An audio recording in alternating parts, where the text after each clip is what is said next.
Just double checking everything if everything is working fine.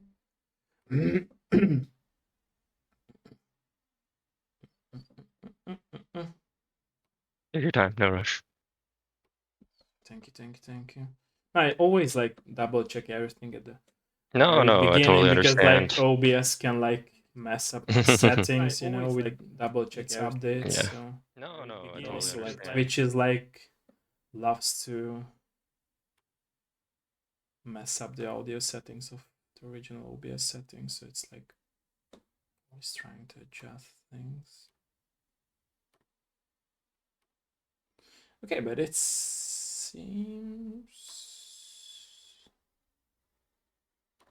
That's me. We'll check it again.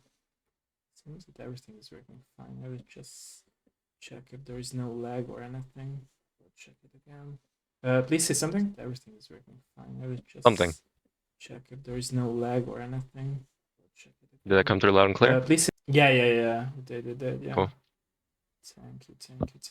Okay, it seems everything is working fine. Both our end and on stream and as well. So I will sit into my original position as I'm always saying. Okay, let me know, dear Jeff, if you are down to start. I have so many cables again here. My cable Cool. work is like terrible. No, I'm not Stuck. exactly the best cable manager I'm either, looking over getting outside of the stuck in frame. my own cables. It's Okay, okay. welcome everyone to the very new episode of my Dev Life show. Today I'm joined with Jeff. Sorry, I'm being rusty today, Jeff, who is the designer of Super Vibe, and he also worked on games like League of Legends and Teamfight Tactics. First of all, I would like to say that I'm very honored and very thankful that you joined us for today's episode. And like I'm always saying, let's start with a little bit of introduction. Yourself for us. So I'm currently a designer working on Super Vimes. I've been here for the past working on this, and then prior to that, I worked on League of Legends and TFT during my career at Riot. During my time there, I also worked on an R&D project, and so for most of my career, I've been doing UX design. So that's things like interface elements, controls, camera, things like that.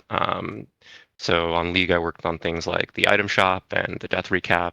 For TFT, I designed sort of the launch HUD and worked on some of the around game experiences for that. And I did a lot of that for Supervive as well, but more recently I transitioned full-time into game design, which has been a lot of fun. Oh, nice. So that's a short spiel on my career up to this point. Thank you for that. I appreciate that. So my very first question would be, what was your very first contact with video games as a player, if you remember those times of your very past? It was 1998. Okay. Tells you how old I am, basically. My parents could not deal with me constantly talking in the car, so they bought me a Game Boy Pocket. And the first game I played was Pokemon Red, and yeah, it was their way of finding peace and my way of finding enjoyment. So that was sort of my first contact with video Win-win, games. right? We could say. Yeah, yeah. Not so much for them later, but yes, at the time it was an effective tactic. I see.